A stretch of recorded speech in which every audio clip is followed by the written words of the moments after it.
Okay, there go the notifications. It looks like we are live. Debbie, Michael Goldsmith. I haven't seen you in forever, Michael Goldsmith. What's up, buddy? Hello, hello, hello. Drew Smith. Hello, Drew.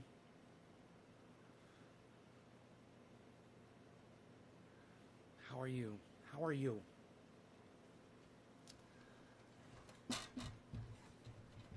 All right.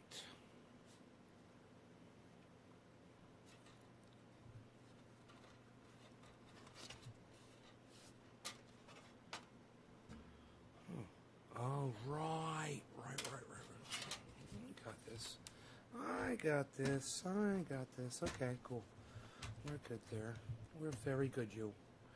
You, my friend, you're very good. You. Cat. Hey, guys. Wow, look at all these people come streaming in. Holy shit. The masses have amassed. It's, you know, it's crazy. I only see the chats from Facebook. I don't see any chats from YouTube or anywhere else. Just 4 Facebooks.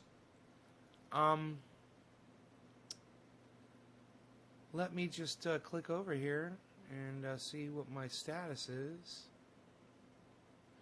Okay, everything is online. Great.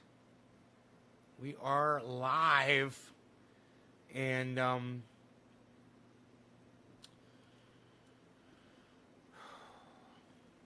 why you Beezlin? Why you Beezlin? Camera number 1. Camera number 2.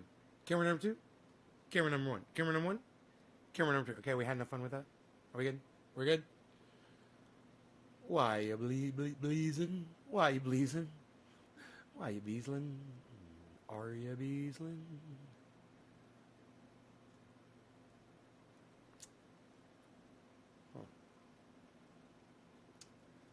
So, yeah, man. Thought I'd go live and do a show. If you're on Facebook, say hello, guys. Go ahead and say hi in the chat so I can see that you're here. We good, you good, everybody good. I got to walk in with Beezl tonight, and we must have hiked a mile in my yard, and we were just trampling all the stuff that that Mark and I just did with the skid steer, you know, it's so nice, man. The hiking roads out there, it's, you know, just when I thought it couldn't get any better, man, it's gotten so much better. It's so awesome. Guys, remember yesterday we were talking about when Bitcoin drops under 50, probably be a good time to buy, and it was under 50 all day today. The end of the day, man, it's come up. Now it's at 50,200. And I was able to send Ron Flacone his gift, which was great. Graham I couldn't do, but I'll be able to do Graham tomorrow. So, and Ron said thank you. He got it. So that's really cool, man. You know, none of that's getting charged to YouTube. None of that's getting, nobody's making fucking cuts off of that. In fact, if I go from Coinbase to Coinbase with them, it's like 0.01 of a fucking penny or something to make the goddamn, to make the transfer. They like charge you almost nothing. Like a percentage of a percentage of a percentage. So, I told you guys that Bitcoin was probably going to do this. And, bro, I got to tell you, I don't know. I have no idea what Bitcoin's going to do. All I know is from what I look at and what I guess. But that's not really good enough. There's a lot of things involved. But, man, I tried to purchase it. The thing is purchasing it at the right time, you know, when it's cheap. Really makes it worth your while. And then I've got a question for Ben over there at BitBoy Crypto. I wonder if he might know the answer. Is it more lucrative or advantageous to give Bitcoin as a gift when it's low in the market value, or is it better to give it when it's high in market value? You know? when you're giving gift Bitcoin. So you've been holding 4,600 since last year? Wow, man. Right on. Evening. That's a lot of money in Bitcoin. Pamela Warm. Hey, Pamela. Dude, $4,600 and you've been holding it? I'm assuming... Oh, Bitcoin. Yeah, I see. I've been holding Bitcoin since last year. Kevin, what's your Bitcoin up to now, bro? Give it low. It will always go up. Give me some when it's low. I mean, give a gift whenever. If it goes up, it does. That doesn't sound like you really know what you're talking about, Kevin. Yes, I bought in April. April of last year. Oh, yeah. So what'd your 4,600 go up to?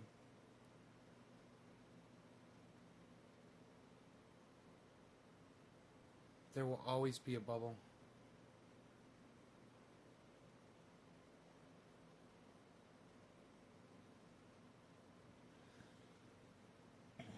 I tell you what it's doing right now is just every 10 years there's an inflation bubble of over. Yeah, you said that.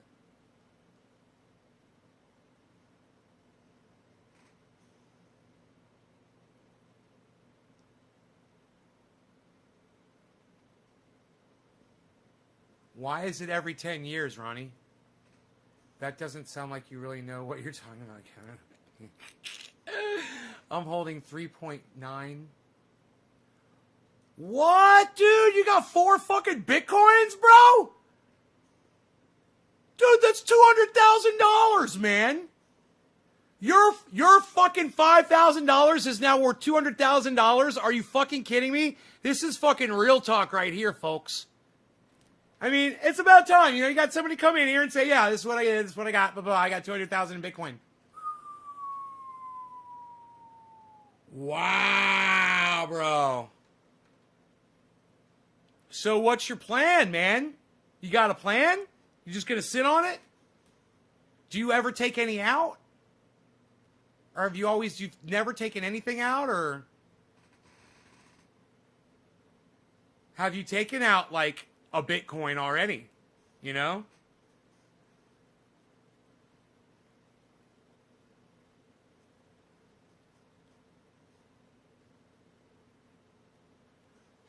Oh, he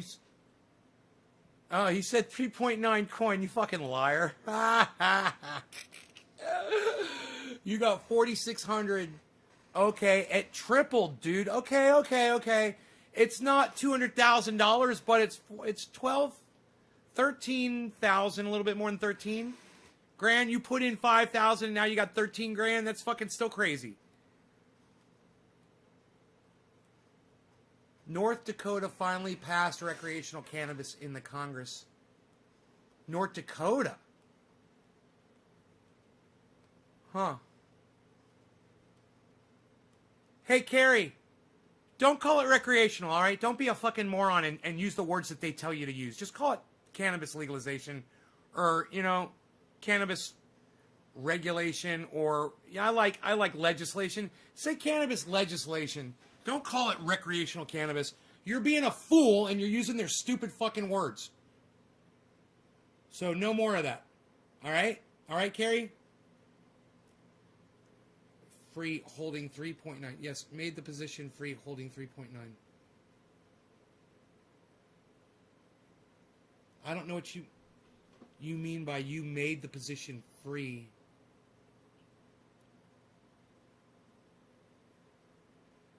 Coin is the new gold. I bought in at 4,600 getting 3.5 coins. When I was correct and is your initial assessment, I spent more in the initial investment. So when I was correct... What? Kevin, I do not understand what you're trying to tell me. They're looking for another word. Just say cannabis legislation, Carrie. Cannabis legislation. Laws regarding cannabis. Yeah, they're looking for another word besides recreational. They should just call it cannabis. They should just call it cannabis laws, cannabis legislation. They don't need to find another word, these fucking douchebags. Oh, we gotta find another word. No, you don't. Just call it cannabis. Tell him, Carrie. Tell him. Tell him I told you to tell him that. Bastards. And tell him I told you to call him a bunch of bastards, too. I like your avatar, Carrie. It's nice. It's nice to see your face.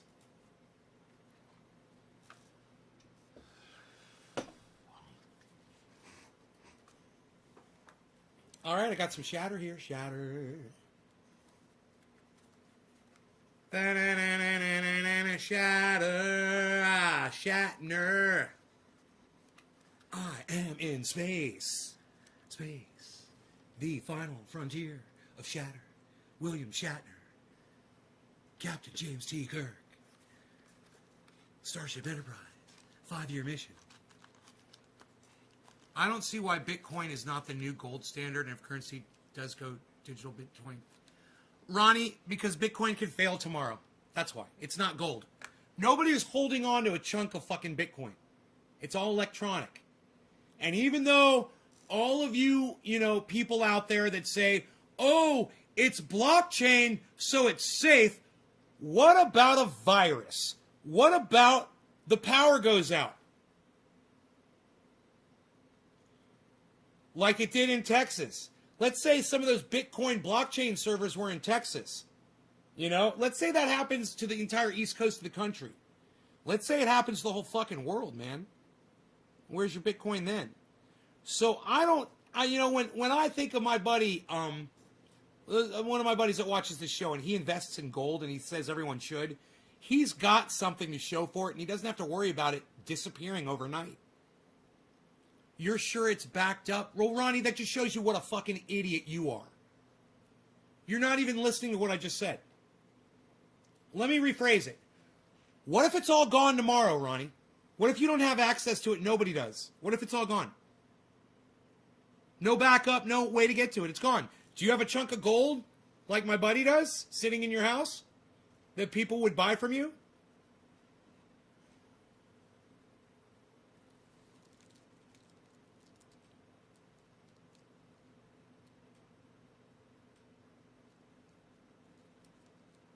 Jason Renzulli?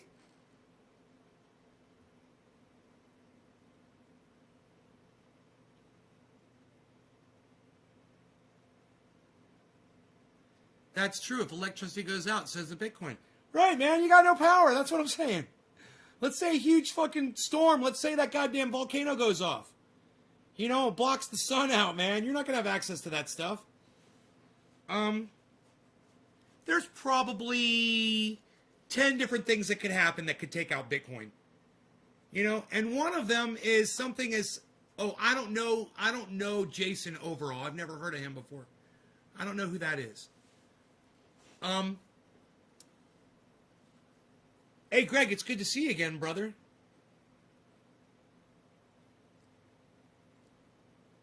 Bitcoin is a way to diversify your portfolio. It would take a complete breakdown of society to make it crash. Right. Hey, Ronnie, it almost happened when COVID came through, bro. Society almost broke down right then. And then when that storm hit Texas, or when that giant fucking storm hit the east coast of the United States and New York lost power, you remember that shit? Things happen, man. Planes crash into the World Trade Center. The hackers come up with a new virus. Anything electronic, man, I don't care what you say. Some fucking kid could write a goddamn virus, mark my words, it might happen, that could take out all of Bitcoin. And you could be like, oh, but it's on blockchain, and it's safe, and it's inaccessible to blah, blah, blah, blah. Yeah. It just takes some fucking 13-year-old kid, some little fucking genius, to sit behind a computer for a little while. Man, these little fuckers are working on it right now. I guarantee you. There's some little kid somewhere trying to figure out how to crack fucking Bitcoin. And, I know there's no master server, and it does make me feel more comfortable. But at the same time, people think that it's a lot more secure than it really is.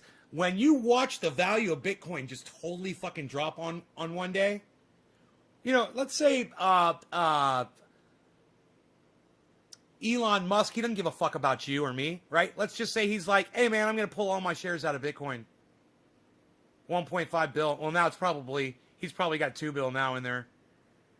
You know, and he's like, yeah, I'm just going to take it all out and let the chips fall where they may. And then that crashes the goddamn market. And hey, man, one man could do it. He could pump it up. He could fucking take the air out of it. You know, and anybody else that wanted to do it, like Bill Gates or any massive billionaires out there, you know, someone from Dubai that had a shit ton of money, it's just like, hey, man, let's do what Elon Musk did. Fuck it. Yeah, it could happen. You lost 22% in one night, and then you got it all back, and then they pull you back in. El Padre says Bitcoin. Yes, Bitcoin. That's what we're talking about. You buy in at that point. Yes. When fucking the whole goddamn thing collapses, that's when you buy in, but it might not ever go back up again. You know? Yes, I like to see that. I like to see the stocks when they're low. I like to see them when they're high. When they're low, I like to buy them, and when they're high, I like to sell them. El Padre says Bitcoin again. El Padre, if you spam my stream for no apparent reason, I will just block you. I'll just block you because you already strike me as a stupid little fucking cunt bitch. But maybe your computer is just echoing, and that's okay. But if you fucking do it again, bro, outsters. Don't do it again. Don't spam my fucking chat for no reason. You got something to say, fucking say it. We don't take spam. We don't take too kindly to spam up in this chat. You little fucking Halloween troll bitch ass.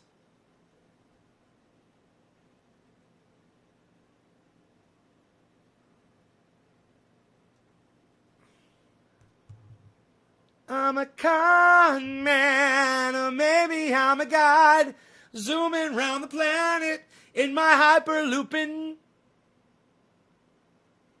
car. It doesn't even make sense. You should say, I'm a con man, or maybe I'm a, not God, or maybe I'm a star. Yeah, he's a con man or a star. I'm a con man, or maybe I'm a star, zooming round the planet in my hyperlooping car. El Padre says, how? Wow, nay, cheers. Cheers, dab time. What are you saying wow about? Wow what? Why are you all saying wow? I know you're not all saying it, but why are you saying wow? What? I like the way El Padre is like, sorry. We usually don't get that response from someone that's spamming the chat. That's great, man. It's a great response. You're still here, man. You're still here. Who dropped that first digit?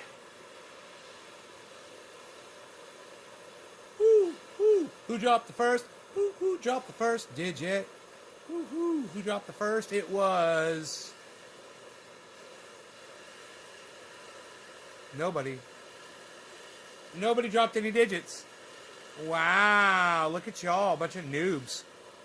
Bunch of noobs up in here. Oh my God, what did y'all get together before the show and said, let's not get nay high? Wow, the entire, wow.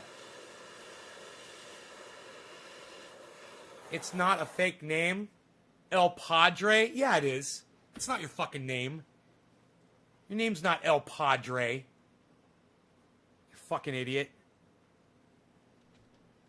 You're a goddamn troll bitch. And who's that in your avatar? Who's that little black and white picture in your avatar? Looks like fucking Adolf Hitler. Don't tell me you look like Adolf Hitler. Charles, thank you. Cheers, Charles. You're the first person to drop a digit, bro. And I highly appreciate Charles Wasick or Wasick. Thank you, buddy. Or I'm just going to go with the soft C. El Padre is the father. Yeah, I know what it means. It's not his fucking name.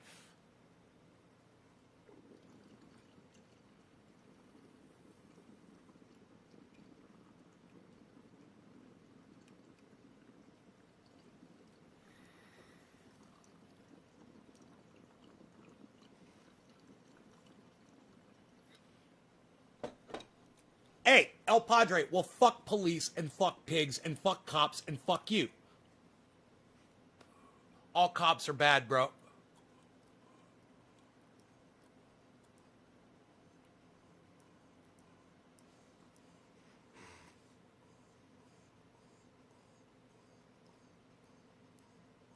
Oh, I was close when I said Adolf Hitler.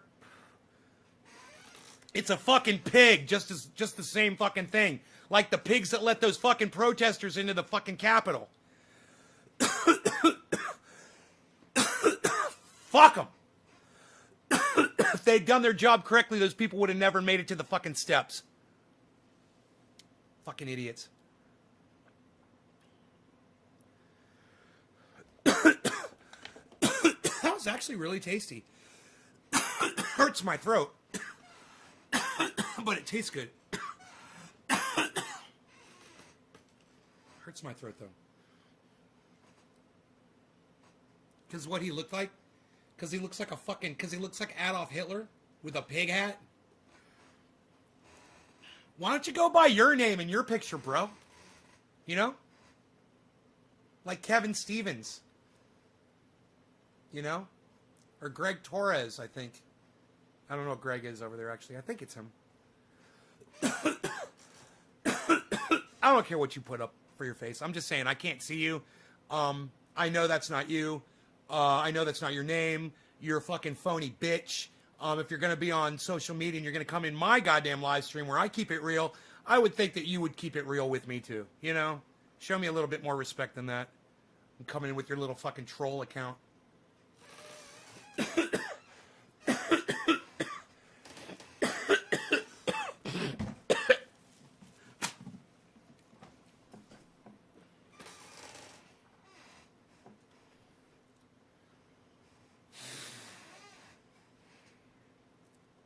What kind of oil? Shit oil, whose name does not get repeated on my fucking live stream because it sucks. You know, I just realized I sent them a letter back and they never fucking responded, the people that sold me this garbage. Now that it hurts my throat, I'm remembering it. Isn't that funny? Yo, have a good time. All right, keep ablazing. All right, take it easy. Keep ablazing's leaving, I guess.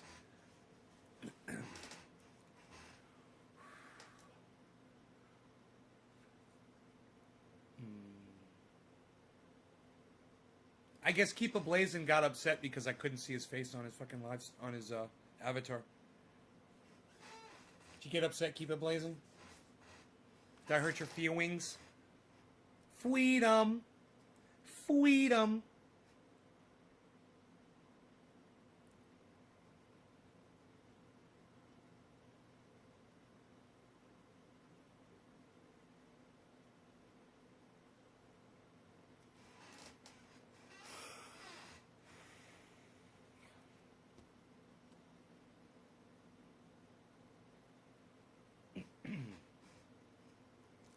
It's like when you do dabs, you always want to do more than one, you know, but when it hurts your throat, you're like, fuck you. You know, why would I do that? Why wouldn't I just grab my rosin and smoke some of that instead, even though I'm almost out? It's smoother, and it get me just as high, if not more high. I'm a con man, or maybe I'm a star, zooming around the planet in my shitty tunnel car.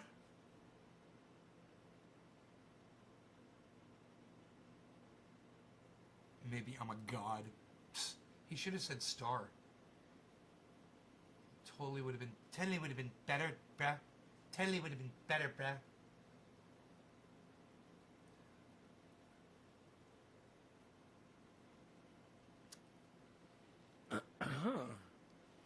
Oh, here it is. Oh, I've got just enough for several dabs.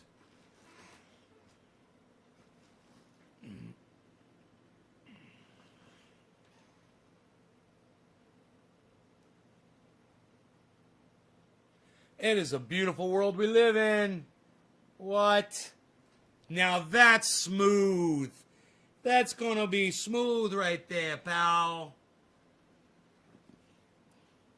Not this dispensary garbage.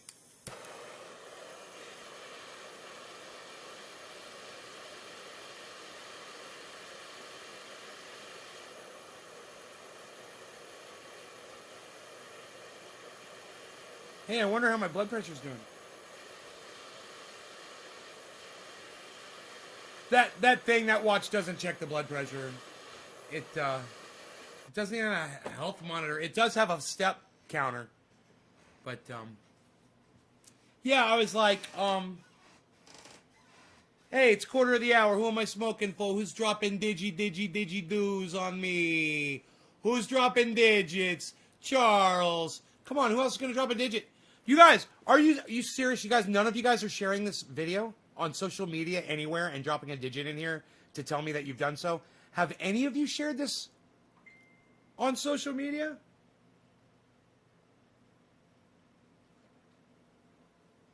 Have any of you done this on social media?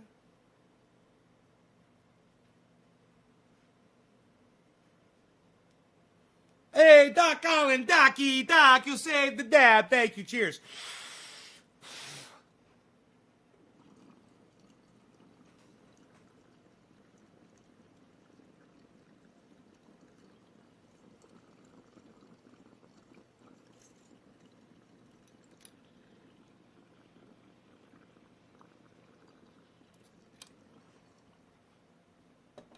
Tasty still.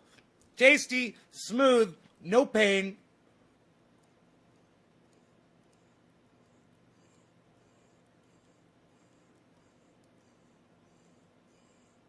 My rosin that I squish is better than fucking shatter. Higher quality.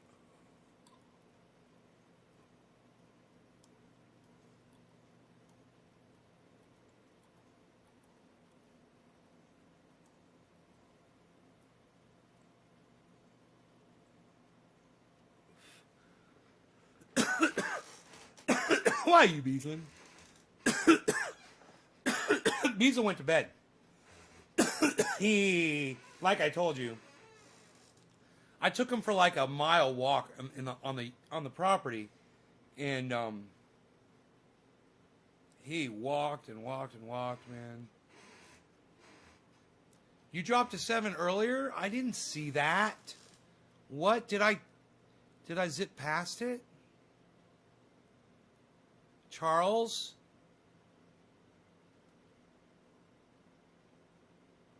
Bro, dude, did you see it come up on my screen? Because I don't see it, man. There's Debbie. The very first text was from Debbie, then Michael Goldsmith, then Drew. Bro, if you don't see it come up on my screen, I'm not going to see it, man. You got to know that. If you drop a digit and you don't, and then you got to wait and see if it's on my screen, man. Come on, bump it, you know? Think of something else to say after you type it. Say, yo, I dropped a digit for you, bro. After you drop the digit, you know, push it up there, bump it. Bump it, bump it up, bump it, bump it, bump it up. There's Doc.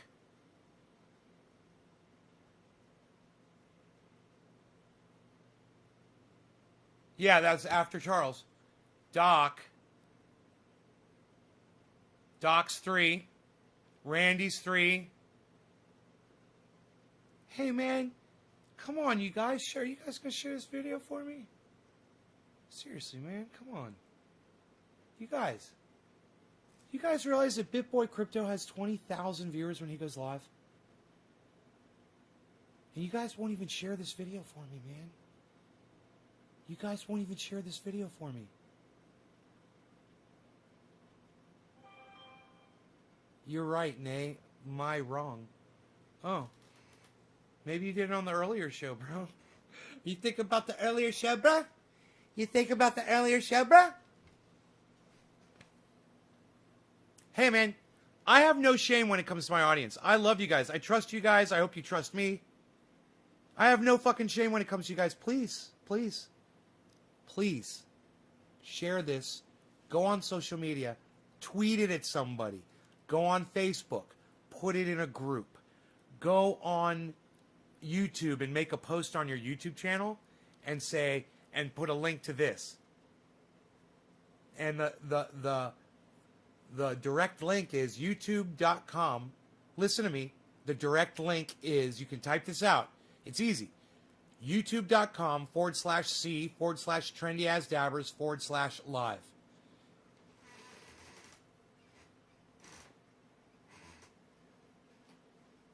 That's the link, and it should work still. And it's the letter C. youtube.com/C/trendyasdabbers/live. C Trendy As Dabbers Live. Separated by forward slashes. I should, dude. BitBoy Crypto has 20,000 views. I'll take 200. I'll take 200 for 50, Alex. I deserve 200. If BitBoy Crypto has 20, I'm sorry. Yes. My brain just melted inside my skull. If BitBoy Crypto has 20,000 viewers when he goes live, I should have at least... No, I can have 200. It's not that I should have 200. I shouldn't have 200 because you guys know. You guys know. He shouldn't have 200. I'm not going to share it. No, so I begged you guys. I begged you guys to share this. Well, Chris, when you share it, drop a digit in here. Hit a 3, a 5, or a 7. The 3 means you shared it on Facebook, and Twitter is what it used to be. Well, let's just say the 3 is Facebook. I like that. You shared it on Facebook in a group, 3. You share it on Twitter, 7. You host it on your channel, like Twitch, 5. 357. One of those numbers, depending on what you did. Chris, I'm going to assume you shared it on Facebook because you're typing from Facebook. Am I correct? That would be a 3. Just remember the 3 points of the F. The top, the left, and the right. 3. There you go. That's the 3. It makes it easy for me to find when I'm scrolling through. Like this, Randy Church. He's next, man. Randy Church. We're doing dabs, bro, and I'm gonna end up finishing my dabs. God,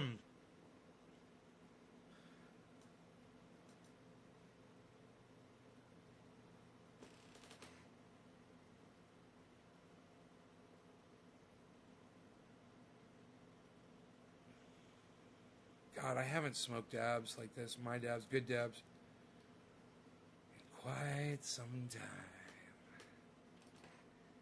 This is going to be good.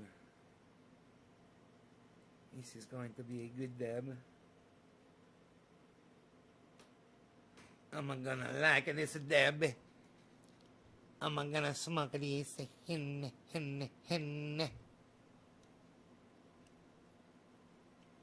Tiffany. Hi, honey. How are you?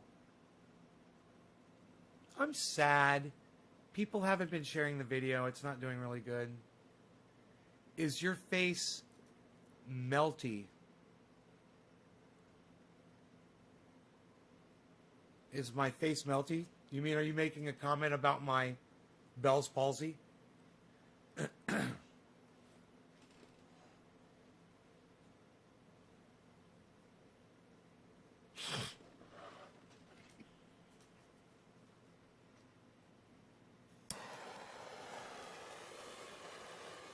That wouldn't be nice. I'm sure you didn't mean that.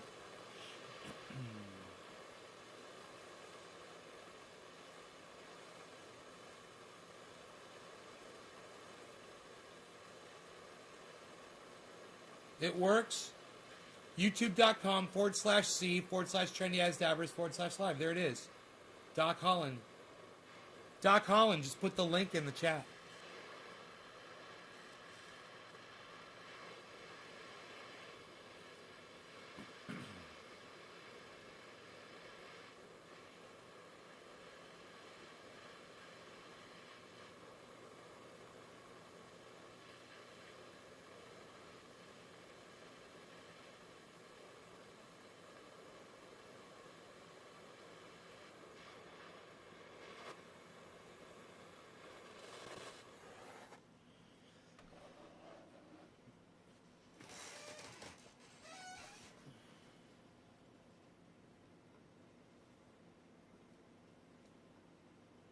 You'll share the video now. 3 groups. Tiffany, thanks.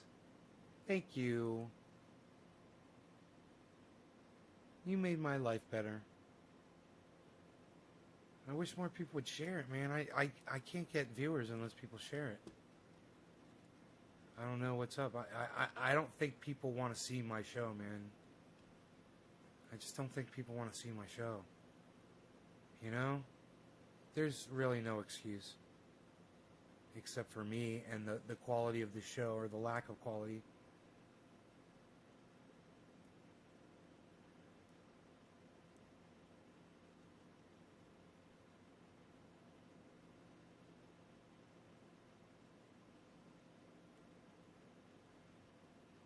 Okay, there's 24 people, not including Trovo. So thank you for the 24. That's actually, I'm happy with that. I didn't think there'd be that many, because there was such a poor response in the chat. So thank you for that, for the 24 of you that are here. Cheers, everybody. I forgot who this was for. God bless America. Randy Church, cheers.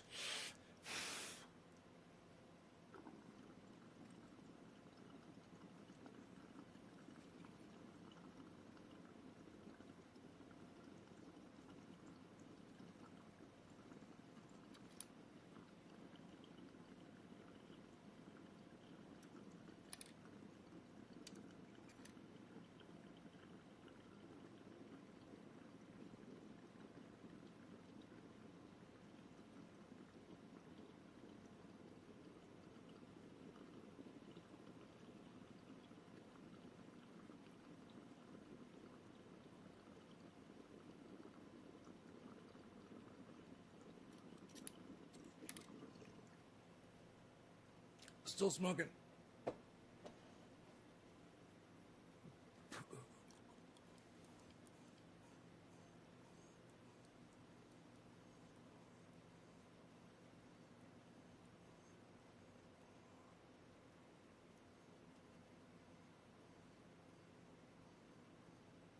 Can't even see them. They're invisible. It's probably the green screen is blocking the light that shines down right here. Fuck. It is. There's a shadow right here on my hand. I can see it.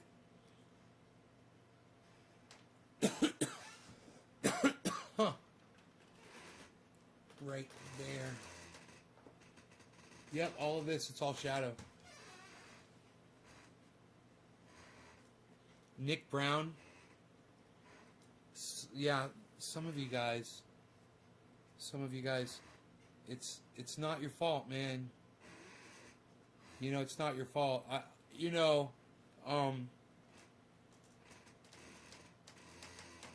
don't deserve to have people watching the show. So it's all right. The good thing is I know it. You know. But I just refuse to conform, man. And that's a problem that I have. I have a very hard time conforming. When I am sitting with a group of people, I'm fine, you know. But when it's just me, I'm a fucking beast. I'm a savage, man. Did you guys see Savage Joy, Marie, on Ron Placone? Did anybody go and watch that after I recommended it? They talked about cannabis. And Ron mentions at the beginning that he doesn't like that they're calling it marijuana and that he'd rather them call it cannabis. It's fantastic. Steven Culbertson, thank you for the 3, brother. Oh, yes. Thank you for the share. Yes. Thank you for the share. Thank you for the Aiden Hawk. Hello. Thank you for the share. Randy Church. Yes, sirree. Chris Frisley. Chris Frisley. God, is that like the coolest fucking name ever? Dude, is your name Chris Frisley?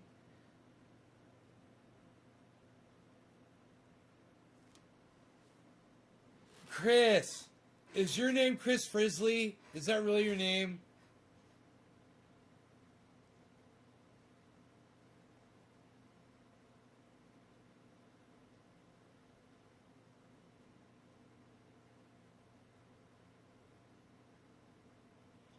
Dude, did they call you Frizzly, the motherfucking Grizzly? Dude, tell me your name is Frizzly. That's true, Daniel Sears. I love you, Daniel Sears. I love you. Thank you.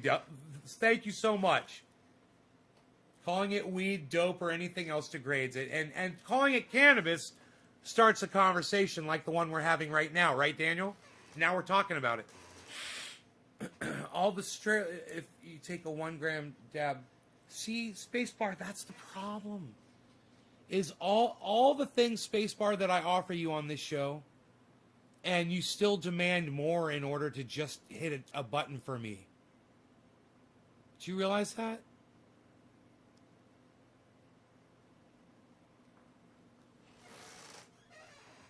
Everything the show offers, between the interviews of the other people and, you know, my instruction on how to make triage oil, how to grow cannabis, how to store it, how to smoke it right, how to save it so you have a bunch, how to grow vegetables, how to go off grid.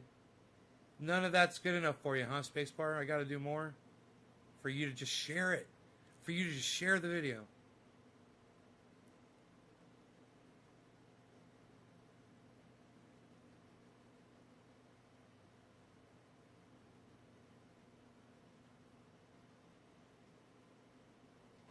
I'm so happy for you, Nate, getting into Bitcoin. I love to see the excitement having someone else.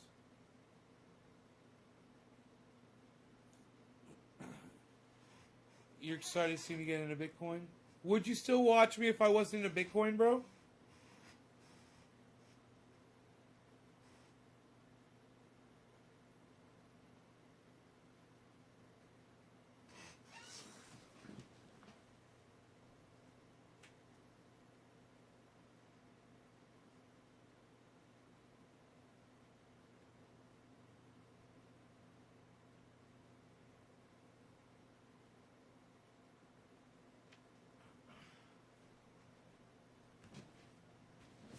That's what I like to hear. Sorry, Daddy, do you forgive me? Spacebar, yes, I do forgive you. Could you call me Nay instead of Daddy, please? N-A-Y. It'd be like we'd be buddies if you call me Nay, N-A-Y. What's up, Heavy Padilla? Chilling in the hill with Heavy Padilla. I watched you before I got into Bitcoin. Fuck yeah, son. You helped get me into Bitcoin, bro. You realize that? You and Graham Elwood talking about it. Stephen Colbert. No, not Stephen Colbert. It was John Oliver talking about it.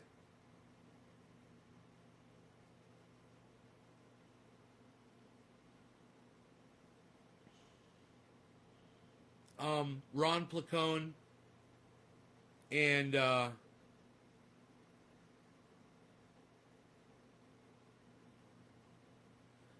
more people from the audience here asking me and mentioning it, and I was always against it, always against it, always against it, and then someone got me to look at it. I heard what it was doing. I heard it was at 30, then it went to 33, then it went from 33 to 47, to fucking 47. It blasted, and it was 55. I was like, I think I'd be stupid not to get into it. I'm always saying, I've got this money and I don't know what to do with it and blah, blah, blah, blah. Why don't I just take some of it and put it on that and see what it does? And then if it, you know, and I diversified too, man. I put my money on other stocks. My cat's playing with my belt, acting like a little kitten. Oh, wrong camera.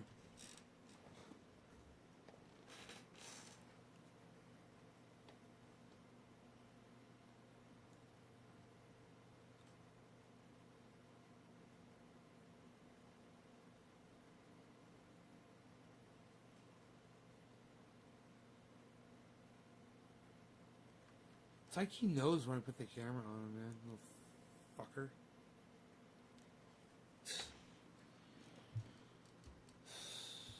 Unreal, pal.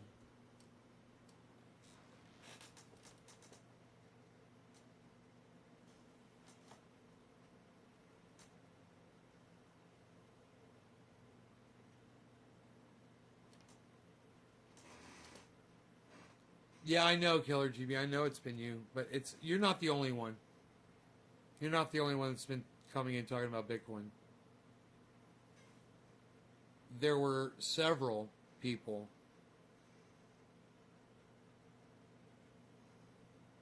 And there were even random people that came in mentioning it that I didn't know.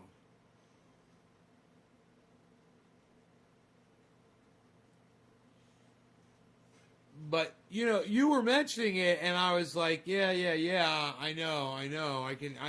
I'm hearing what it's doing, because it's all over the fucking news.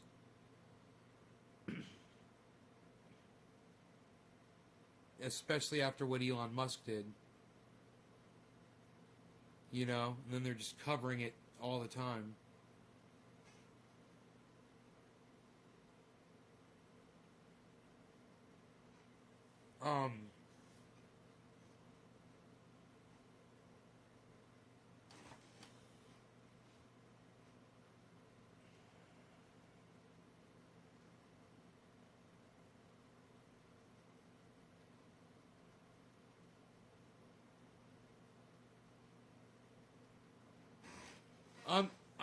Does it, Killer GB, were you here when I asked, does it matter if you send someone a gift of Bitcoin when the market's low or when the market's high? Does it matter to either you or them?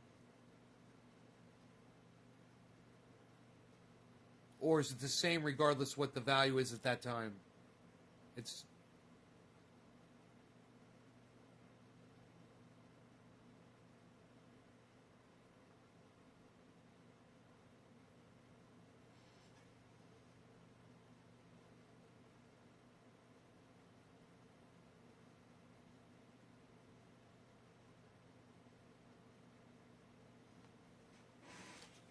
Hell yeah, Daniel. Have you tried the triage oil, bro? On your knees? I used some on my knee the other day, man. I haven't had pain in it since. It was sore from I was walking. I put it on one time, I think. I think I only put that goddamn triage oil on one time on my knee. And I've been, like I told you, I walked a mile today up all over my goddamn mountain. Put these roads in. They're so sweet. Dude, I haven't even taken the Rockster on there yet. But I've driven all over it with the quad. It's so nice, man. It's so nice and level.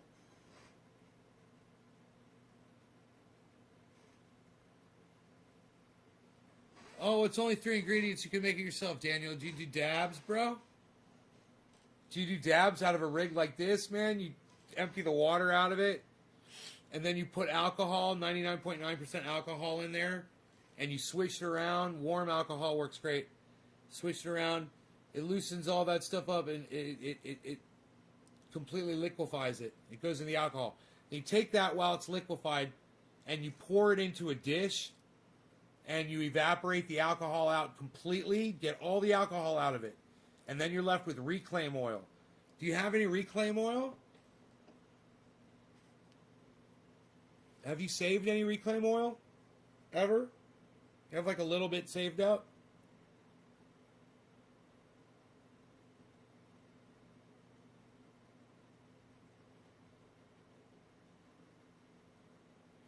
I've been saving reclaim oil since my first house.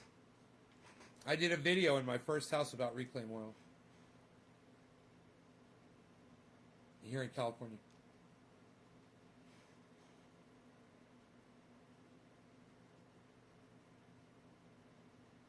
Alright, killer. I'm sending them both the exact same amount.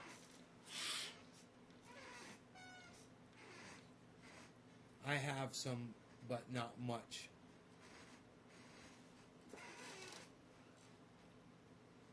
I have some, but not much.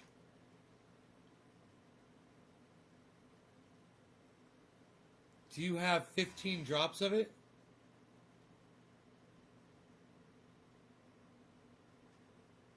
You have 15 drops of reclaim oil?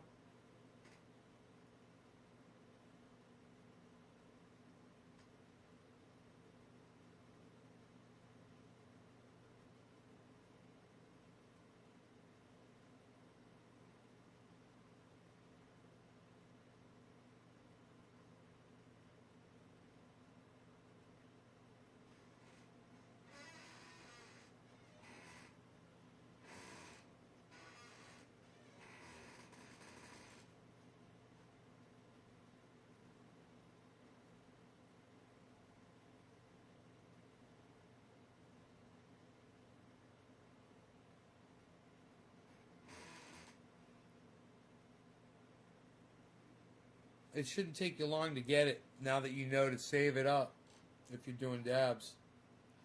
I mean, shit, you don't even have to do the reclaim. You could just take the dabs and decarboxylate them. 275 degrees for about 10 minutes. You could almost do it with a fucking hair dryer.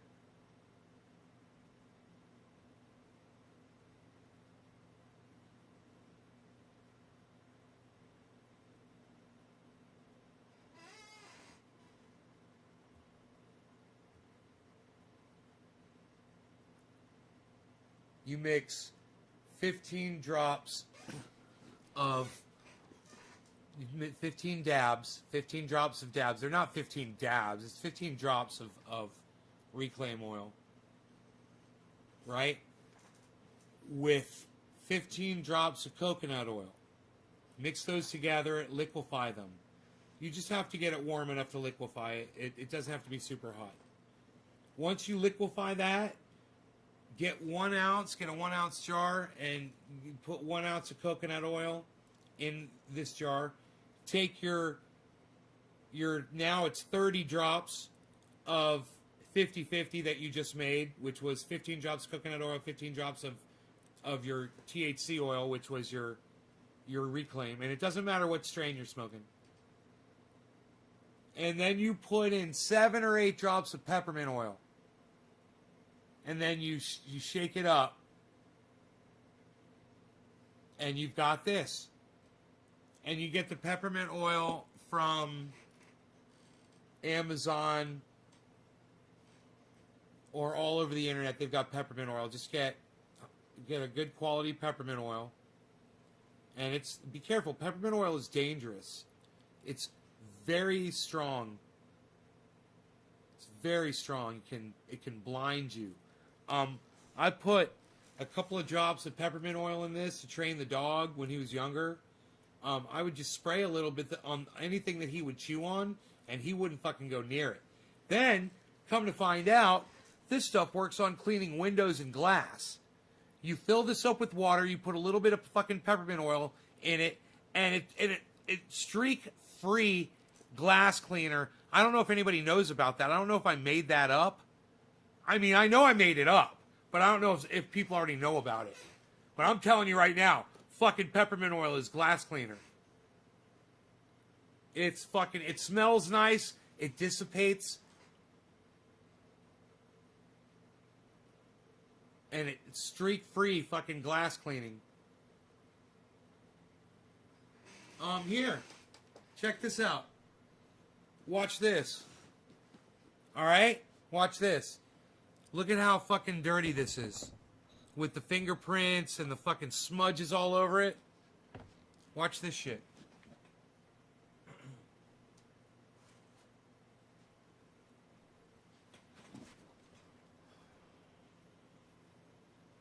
Got peppermint oil and water, right? Mostly water, just a little bit of peppermint oil.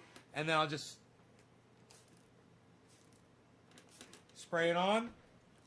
Watch this thing fucking clean up.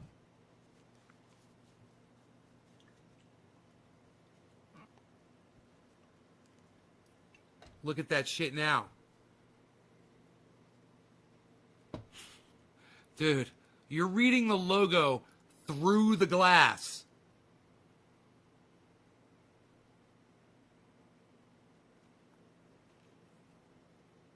Look at that shit. That's fucking... Is that already a thing? It's gotta be. People must have already known about that. Because I figured it out real fast. Someone else had to try it too. You know, but if you mix peppermint oil in water to, you know, to keep your dog or your cat from fucking with shit. And, you know, look at the base now. The base was disgusting. Now look at the base. Look at it sparkling. Fucking no streaks. And if I wanted to clean the inside, I would just take the rag like this, right? And spray a little peppermint oil on the rag, right? And then take it. Oh, it smells so nice. And then just take it and just put it right down inside.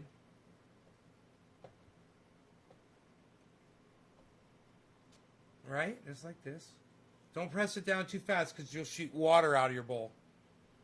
And just leave enough that you can hold on to. And then just grab it by the base and just start twisting. And eventually, it won't take long, it'll start spinning.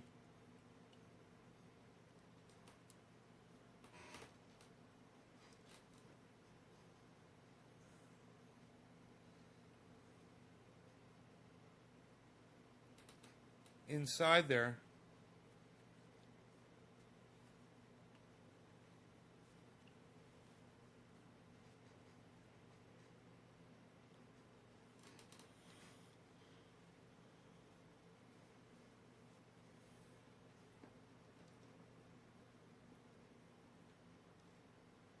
I think there's something down inside. Yeah, I'm gonna have to clean this with alcohol. There's some smudge inside there. There's a little smudge inside there from some resin. Man, it looks nice and clean like that, though. Nice and clean and shiny.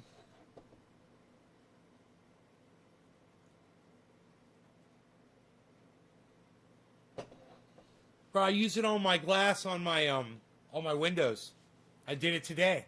I cleaned it cleans where the dogs from next door come over and they're muddy and they're wet and they put their paws against the glass and they put their nose against the glass and you can see smears all over that fucker. I spray it really good with some peppermint oil water, man, and just wipe it down once that way, once this way, and then I look to see if there's anything on there that, you know, like little tick turds. Fucking see a little tick turd, a little mid shit on there. A little mid shit fucking... Fuck them midges. You guys know what a midge is? Who knows what a midge is? Who knows what a midge is? I watched Dave Scott. So I think his name is Dave Scott. I know what a midge is now.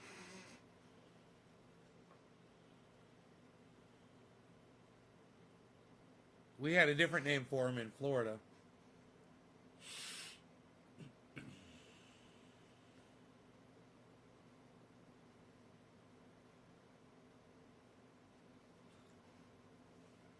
No idea, huh, you guys? You got no idea what a midge is?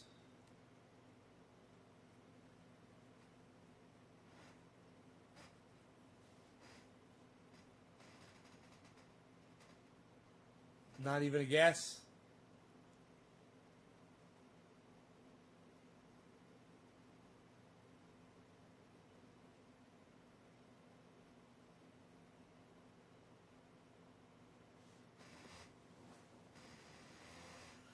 That's right, Killer GB. It's a no-seum. No, Killer GB got it, man. It's a no-seum. That is correct. A midge is a no-seum. They are little fucking bastards. Just thinking about them makes my fucking skin itch. You know? Oh my god. Those things make your skin crawl, bro.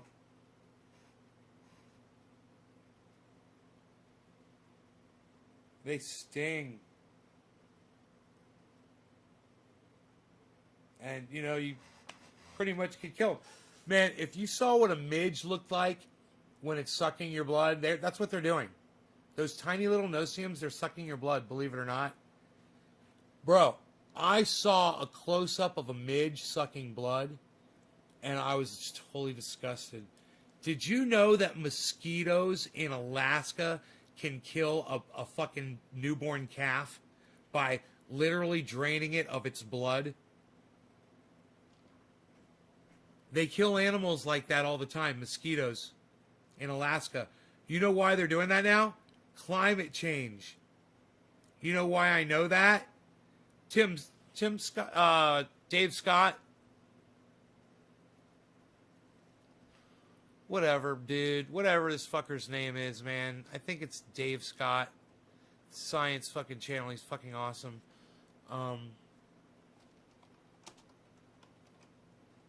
He's talking about cicadas.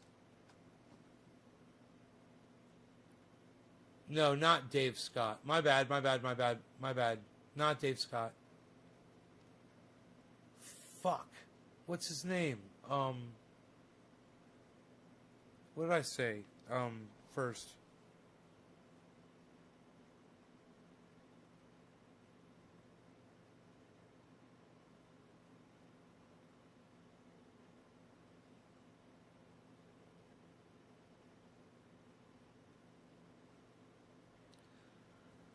Maybe he doesn't use his name.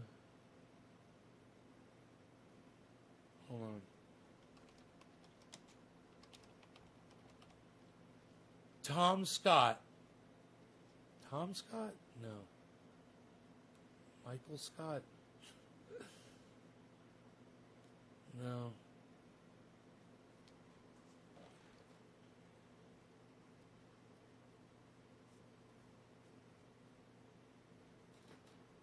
I forgot his name, man. I forgot his channels. Maybe if I go through my library, I'll see some of his...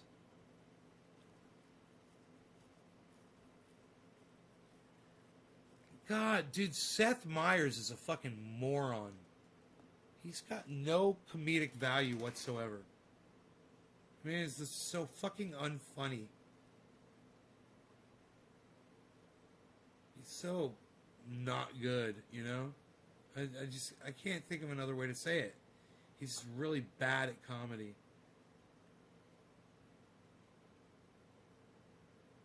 Scott or something? What's his name? Tim Scott? Oh, is it Tim? Maybe it's Tim Scott? Is it Tim Scott? Why is that popping in there? Tim Scott. Tim Scott.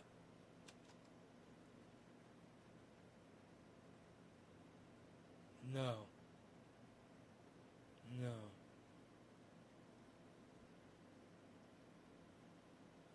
No. Oh, isn't that funny? Isn't that funny? I forgot this guy's fucking... I forgot his name.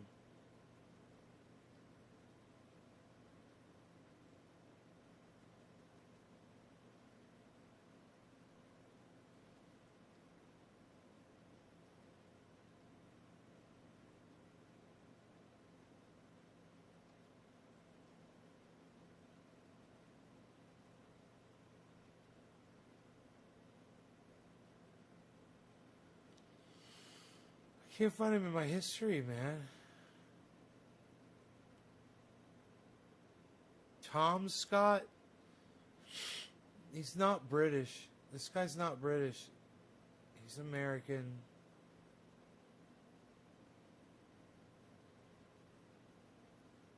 It's so funny.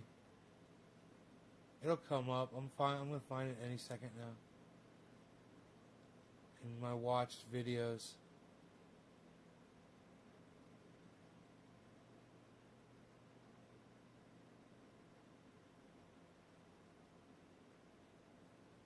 Oh, is it Joe Scott?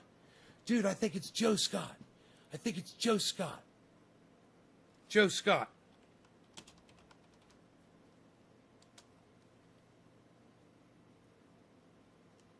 Joe Scott. That's it. Dude, this guy is fucking great. Joe Scott. Oh, yeah, here it is. Here it is. Here it is. Here it is. Here it is. You guys are going to love this. You guys are going to love this. You're going to say like, oh, I've seen this guy. You're all going to be like, oh, yeah. This video is brought to you by Curiosity Stream and Nebula. Check out the teaser to my new Nebula original series at the end of this video. Remember the show Silicon Valley? I thought it would be fun to start this video off by talking about what is probably one of my favorite scenes in that entire series. Except for Middle Out, of course. It's in the first season when the Peter Gregory character was still on the show, which, by the way, they killed off that character because the actor died in real life. I didn't realize that. It's pretty sad. Anyway, in the episode, a couple of guys who run a business that Peter's venture capital firm had invested in were coming to him trying to get some kind of loan because they had hit a problem and they were going to have to lay off some people if they didn't get some extra money. So they're in there, they're desperate for money, they're trying to save their business, and he can't stop talking about Burger King. Or, as he referred to it, Burger King. Apparently he was driven by a Burger King on the way to work, and he realized he'd never eaten at one, so he sent an assistant off to get one of everything on the menu. So then he goes on to spread it out over his entire desk, and he's getting all weirdly obsessive in his little neurodivergent way about it, and the guys are over here freaking out, and then he narrows in on the sesame seeds.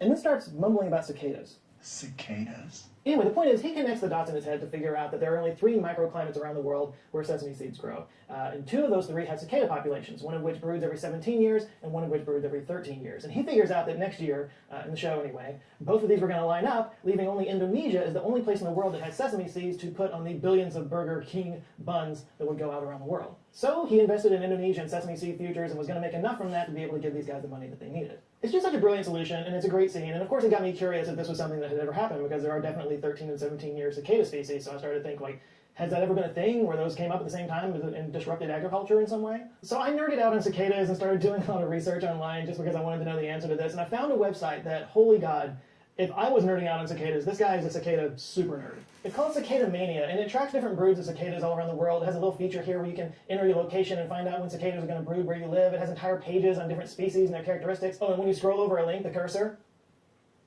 becomes a cicada. This might be the most adorable website I've ever seen in my life, but I can kind of see how somebody can get sucked into this because insect swarms are kind of fascinating. According to the book of Exodus in the Bible, God unleashed 10 plagues on the Egyptians to convince the Pharaoh to free the Jews from their captivity. Water turning into blood, raining frogs, lice, boils, all the greatest hits. And one of them involved locusts. They covered the face of the whole land, so that the land was darkened, and they ate all the plants in the land and all the fruit of the trees that the hail had left. Not a green thing remained, neither tree nor plant of the field, through all the land of Egypt. That was dramatic. But, from a scientific perspective, this may have actually happened. Molecular biologist Ciro Trevisanado is the author of The Plagues of Egypt, Archaeology, History, and Science Look at the Bible. He blames it on the volcanic eruption on the island of Thera, now known as Santorini, in the year 1600 BCE. He told the Telegraph in 2010 that the ash fallout could have caused weather anomalies leading to higher humidity and more precipitation that would lead to more locusts. Although I feel like I should point out that the Thera eruption has actually been blamed for a lot of things over the years, everything from the end of the Minoan civilization to the Bronze Age collapse to the end of Atlantis. I actually went to Santorini a couple years ago. It was the last big trip that I took before COVID hit. It was great. I remember traveling. But weather anomalies have definitely led to locust plagues before. In fact, they're still dealing with the fallout of a swarm last year in 2020 in East Africa and Western Asia. In 2018, cyclones dumped a ton of water on the Horn of Africa, Oman, and Yemen. And this created breeding grounds for locusts that caused all the swarms that happened last year. In fact, the 2020 swarm is one of the worst outbreaks in over 100 years. It was reported that one swarm was 40 kilometers wide by 60 kilometers long. That's big enough to cover the city of Paris 24 times over. Desert locusts are basically a type of grasshopper. What sets them apart from other types of grasshoppers is that they have a tendency to go from a shy, unremarkable animal to a friggin' destroyer of worlds. What, does that sound over the top? Because it's not. Desert locusts, as the name implies, are used to dry conditions. They live sparingly, they're in survival mode most of the time, until it rains.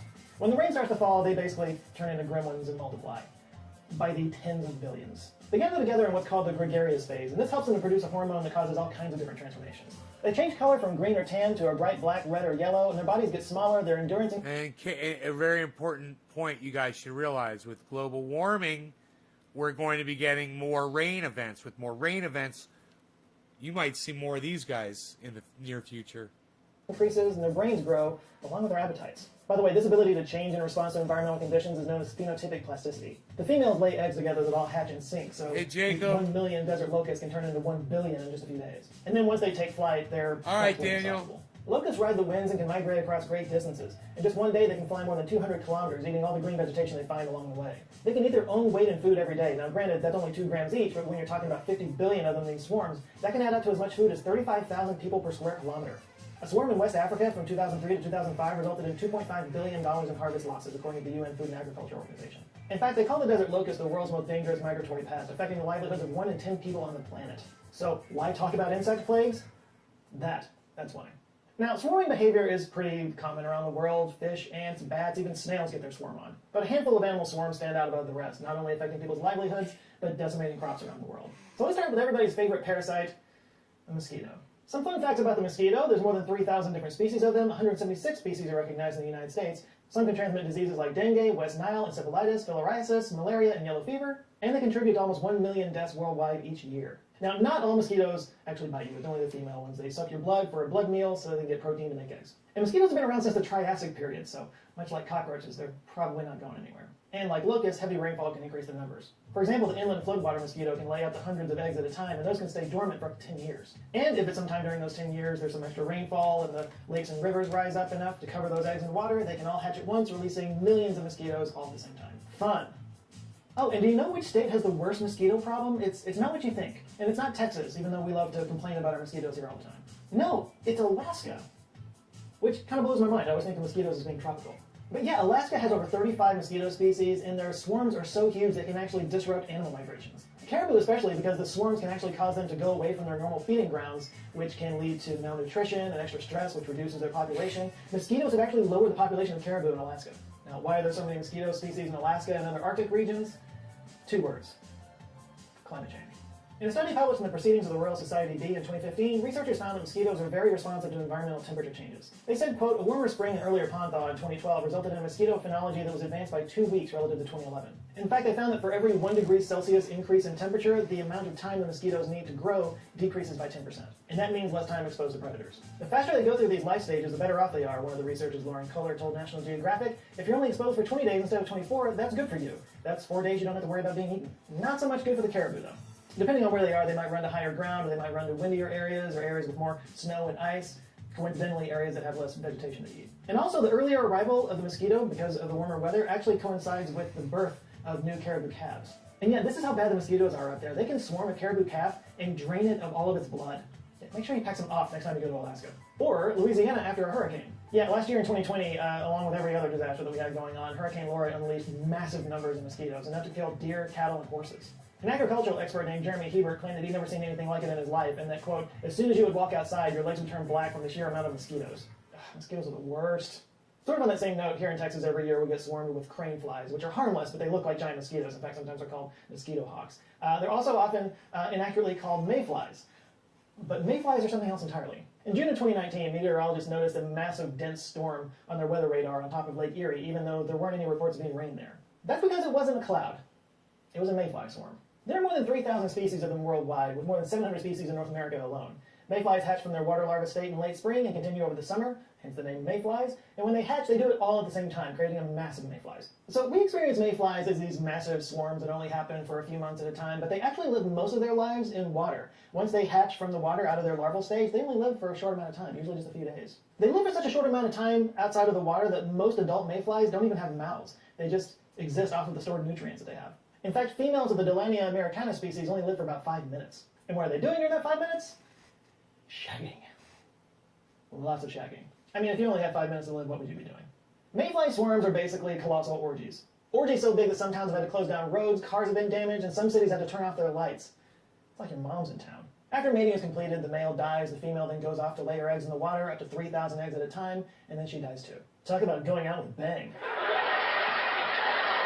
But enormous swarms of mayflies are actually a good thing. It's basically an all-you-can-eat buffet for birds and other wildlife. A study published in the Proceedings of the National Academy of Sciences in 2020 found that, quote, a single emergence event can produce 87.9 billion mayflies, releasing 3,078.6 tons of biomass into the airspace over several hours. Yay, massive orgies!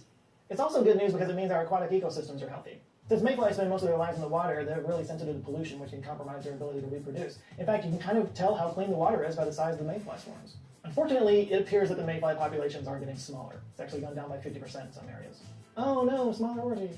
A couple of suggested reasons include, of course, climate change. It's thought that the warmer temperature might reduce the oxygen levels in the water, and fertilizer runoff from farms triggering algal blooms that put toxins into the water. Whatever the cause, it's not looking good.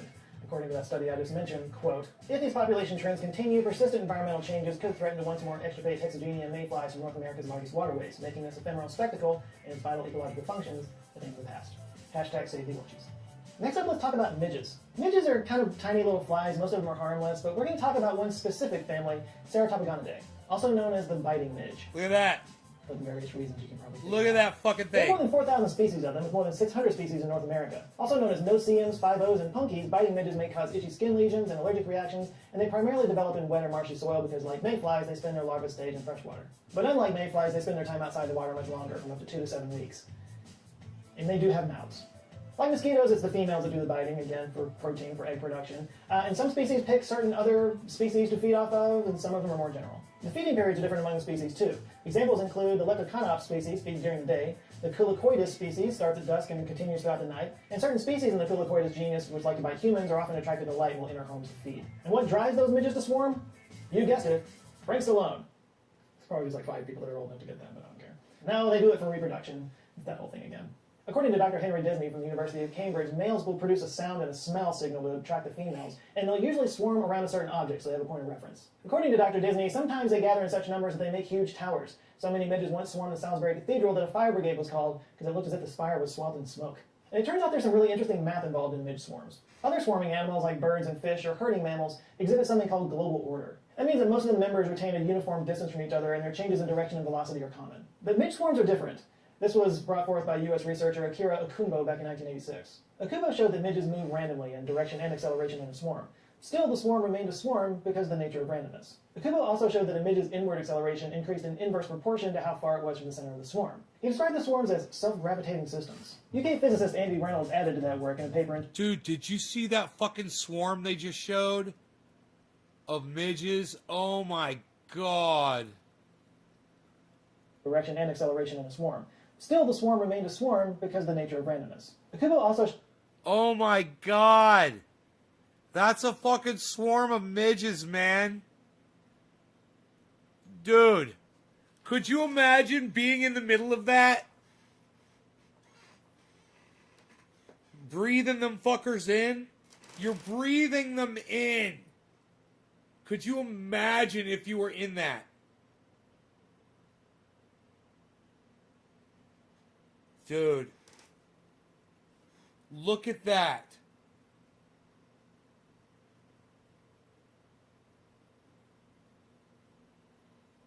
Oh my god. So, Joe Scott's channel rocks. You guys, you should all subscribe to Joe Scott and let him know Nays Garden sent you. Not that he cares. He's huge. He's wower than Harlem, baby. He's got fucking 1 million subscribers. He's wower than Harlem, kid.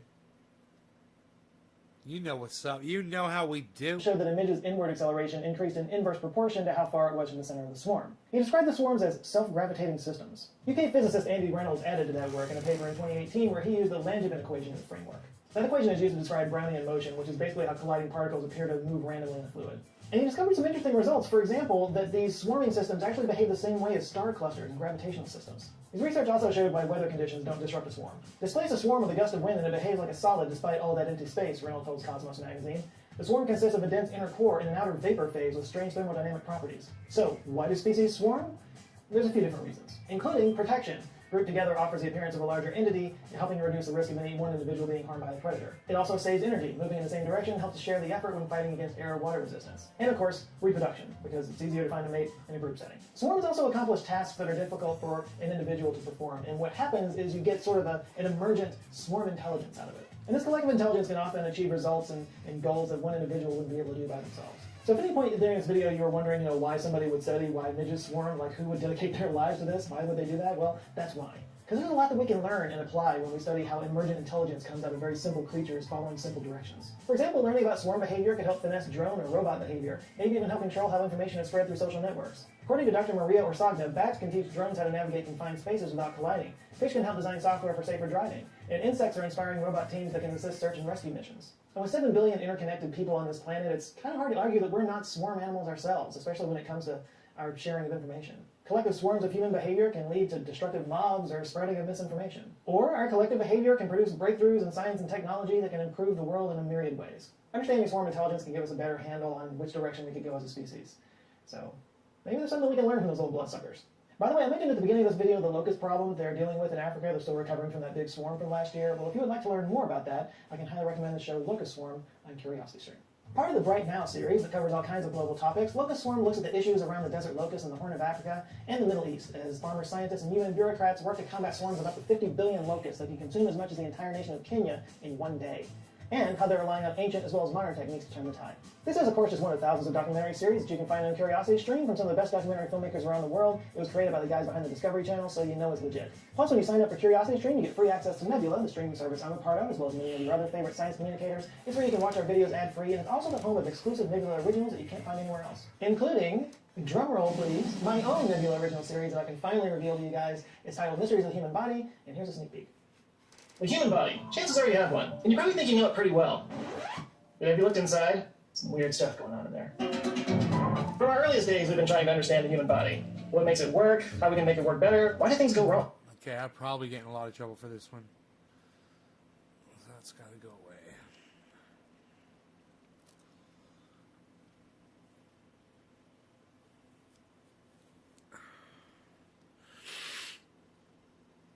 You guys are a lovely audience. We did some long shows today, huh? I will see you guys tomorrow. Take care, everybody. And go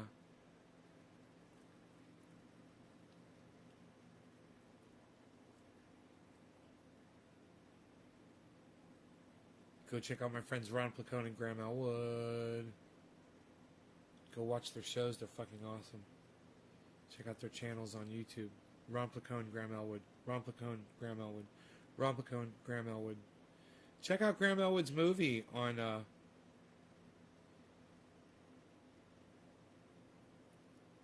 YouTube. It's called Earbuds, but it costs like $4 to rent or something like that. But it's really good. Earbuds by Graham Elwood. Check out LucyandRon.com for some good comic strip entertainment from Ron Placone. LucyandRon.com. All right, you guys, take care. I will see y'all later.